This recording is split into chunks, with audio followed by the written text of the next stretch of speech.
bertanya Buya. Saya pernah mendengar ceramah Buya tentang siapa yang harus kita ikuti ketika banyak perselisihan.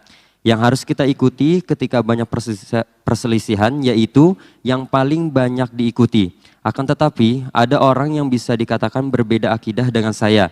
Mengatakan pada saya bahwa yang harus diikuti ketika banyak perselisihan bukan yang paling banyak diikuti. Tapi yang paling sedikit diikuti. Bagaimana Buya? Mohon penjelasannya. Terima kasih. Wassalamualaikum warahmatullahi wabarakatuh. Terlepas dari keadaan atau melihat kenyataan, yang diikuti bukan yang paling banyak dan yang diikuti juga yang paling sedikit.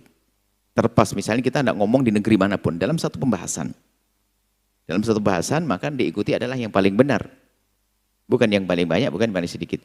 Cuman di saat ditanya, di saat mayoritas di Indonesia ini adalah kaum Asy'ariyah dengan bermadhab dan sebagainya, kemudian ada orang jalan nyempil sedikit, mana yang diikuti? Ya jumus sawadul a'dham dong, yang diikuti dalam akidah yang paling banyak dong. Nah, seperti itu. Kemarin kasusnya itu ada ceritanya itu, bukan serta-merta begitu. Jadi tidak serta-merta yang paling banyak diikuti. Jadi bukan itu, mungkin ini kasusnya di mana? Jumhur ulama ahli sunnati wal jamaati adalah kaum Asy'ariyah Maturidiyah. Coba pergi ke barat dan ke timur. Anda pergi ke Maroko, apa yang terjadi di sana? Akidah apa yang tersebar? Anda pergi ke Mesir. Anda pergi ke India, Maturidiyah. Anda pergi ke Turki, Anda pergi ke mana? Hanya ada satu negeri di negeri Arab sana, 1-2 negeri. Maka ada yang tidak pakai Asy'ariyah sama Maturidiyah. Ada. Ya, dia jadi jumhur. Sehingga kalau kita lacak buku-buku pengarang-pengarang raksasa, pengarang hebat itu adalah Maturidiyah, Asy'ariyah. Itu yang maksud, ya itu yang kita ikuti yang banyak begini, bukan yang akidah baru muncul kemarin, aneh-aneh. Nah, itu seperti itu. Nah, itu adalah pertanyaannya, jika keadaan di negeri ini kayak di Indonesia Raya yang paling diikuti ada jumhur dong, jumhur ulamanya, jumhur umatnya siapa? Tentunya sandarannya ulama. Tapi kalau pertanyaannya adalah terlepas dari keadaan sebuah tempat, maka ya yang paling benar dong. Biarpun banyak orangnya, tapi kalau salah, nah. Tapi untuk mengatakan salah ini Anda ini siapa kan begitu? Harus tahu dulu dong. Misalnya ada ulama, 3 ulama hebat berhujjah. Sebelahnya 10 ulama hebat berhujjah. 3 sedikit, 10 banyak. Ente ikut mana? Ya kan? Ikut yang paling sedikit belum tentu. Yang bisa jadi yang benar ada yang banyak. Ikut banyak belum tentu bisa sedikit. Tapi karena ini ulama semuanya, maka berarti semuanya adalah mungkin benar semuanya. Nah, itulah kita ikuti.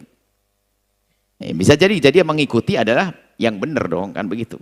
Tapi kalau kapasitas kita semacam ini, ya ikut ulama sudah selesai cukup. Yang aman adalah yaitu jumhur itu. Kenapa kok?